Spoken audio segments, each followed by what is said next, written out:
what are your thoughts on the moon? Do you think it's a naturally occurring object, or do you think that there's something more to it? I personally believe that the moon is not a naturally occurring object. Back in 2017, I was deep in the jungle in Colombia doing an ayahuasca ceremony. And at one point, I found myself outside standing under a enormous full moon, and I had a really strong connection with the source. I was essentially asking questions, mostly about my life, and getting direction and guidance and answers.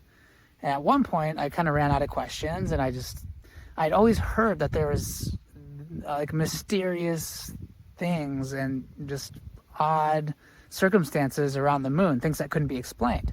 So I asked Spirit, I said, is the moon a naturally occurring object? And it said no. I said, okay, well, how did it get there? Well, tell me the story. And the response that I got was, pump the brakes. You and I do not get a lot of time to communicate in this way. This is a special situation. The story around the moon is long and complicated, and you really have other things that you should be worrying about, so let's not get into that.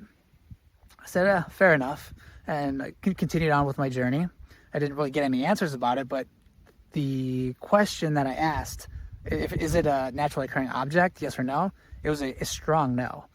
And AJ from the Y-Files was recently on Joe Rogan, which has got me thinking about this again. And if you're not watching the Y-Files, the YouTube channel, you've got to check it out. It's one of the best YouTube channels out there. I can't believe that it's free and accessible for everybody.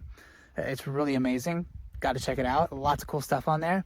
But yeah, I don't think it's real. Well, it's real, but I don't think it's a naturally occurring object. What are your thoughts?